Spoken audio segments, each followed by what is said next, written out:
Hi there.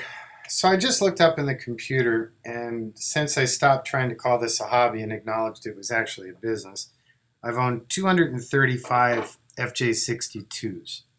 This is the nicest one I've ever had, period, hands down. I've literally been trying to buy this truck for over 10 years. I discovered it here in LA in Beverly Hills near my mother-in-law's house, and the guy wouldn't give it up. And one day he just called, and he's gotten older, and he decided it was time to sell it, and he kept my number all these years. So I was stoked to grab it. This truck has 73,000 original miles. One owner since new. It was owned by one of the original Star Trek producers. He eventually retired the vehicle from his studio daily driving when he bought a cabin up in the hills, or actually bought a Prius, and then moved this up to the cabin, where it's set in a garage, hence the ridiculous low mileage. Original paint, bumpers, upholstery, trim, carpet, headliner, everything, but basically the tires and battery when I bought it. Now that's the good and the bad with this wonderfully reliable Land Cruiser model. What happens is it seems people say, oh, it's a tank, they're great, which means they fix only the things that break, and then continue to drive it, if you're lucky, change the oil. So even though this truck had very nice, extremely nice conditions and low mileage, we put it through the TLC Stage 1 36-page inspection and repair process and did a significant body of work to it. So not only is it one of the nicest ones in the country, but it has been meticulously combed through mechanically, not to the point of does it run, drive, and stop, but what is within factory spec and what is not, and what was not was rebuilt or replaced with all OEM parts.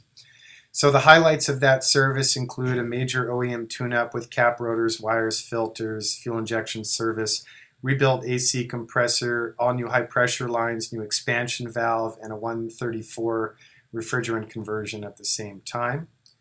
New oil pan gasket, oil cooler hoses, oil and filter, full chassis lube. We did a new engine side cover gasket. We fully overhauled the front axle, including the Burfield seals, spindles, bearings, rebuilt hubs, and everything. Major transmission service, including filter flush and pan gasket, new differential rear cover, new gear oil, new PCV grommet, new power mirror, new tailpipe muffler and hangers, and that's it in a nutshell.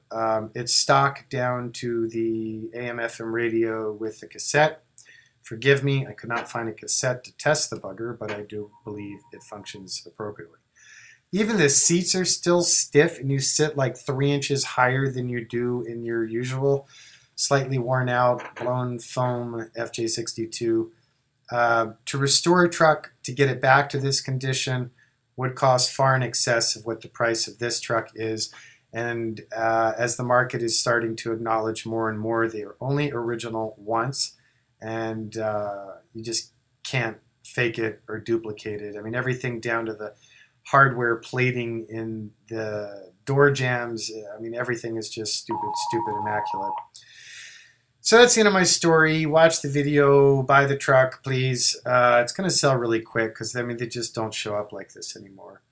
International delivery, happily arranged, same with domestic. We're located in Southern Cal. You're more than welcome to come visit, drive it, and smell it, and experience it. Any questions, call and ask for me, Jonathan, or Jay Myers, my service manager at TLC, 818-280-3330. Our website, tlc4x4.com. Here I just wanted to show how versatile the cargo area is. You know, they fold completely flat and you have the size of an SR5 Toyota pickup. And then you simply and quickly articulate the seat up and party on. Also makes some great fun for camping. Thanks for watching. Much appreciated. Take care.